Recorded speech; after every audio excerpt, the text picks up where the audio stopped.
Next up, I'd like to introduce John Gilstrap, who is the Assistant Secretary of Commerce for the Maryland Department of Commerce.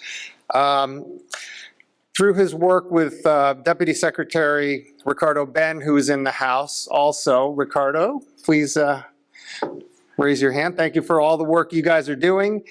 They oversee a lot of different portfolios, including the Office of International Investment and Trade, the Office of Military and Federal Affairs, Office of Strategic Initiatives, as well as doing quite a great job with the biotechnology and life sciences industry. So we thank you very much for that.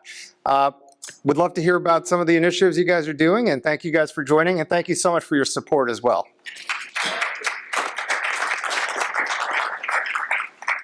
Thanks, Deanne. Good morning, everybody. I just want to give a quick shout out. I didn't know it was 15 years of CONNECTpreneur, but that's an amazing, amazing feat. And yeah, we'll give it up for that. And I've known Drop for 45 years.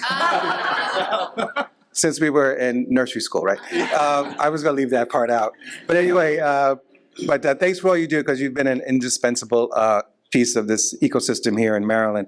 So I'm Assistant Secretary of the Department of Commerce here in the state of Maryland, and I work in a division newly named Industry, Innovation, and International, 3 I's.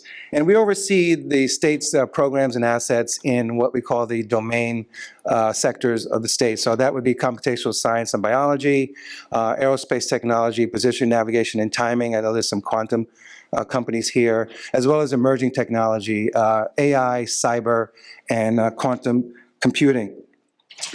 Some of the projects that you might have heard about that we worked on recently includes AstraZeneca committing to expand in Gaithersburg, Maryland, a $2 billion facility there, advanced manufacturing, and that probably leads to about 2,600 jobs that's projected there, so that's a good win for us.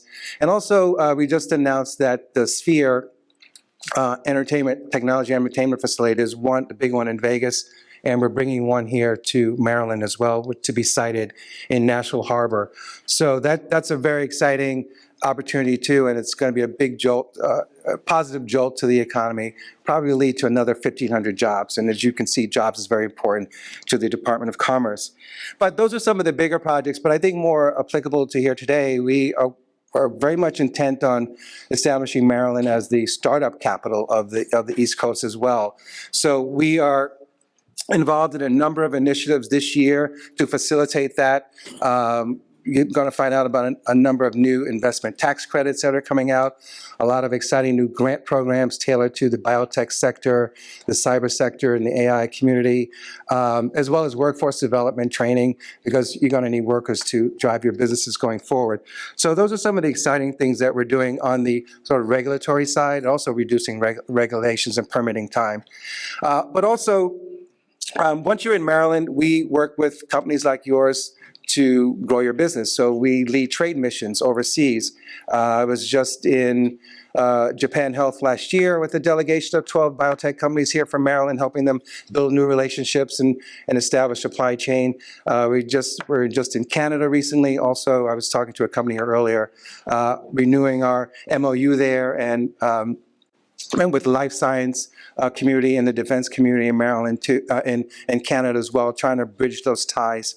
And then also, we also were in Australia last year too, at the Aerospace Tech Conference, and we led a bunch of companies there too. So we really help you, once you get established here, to grow your business.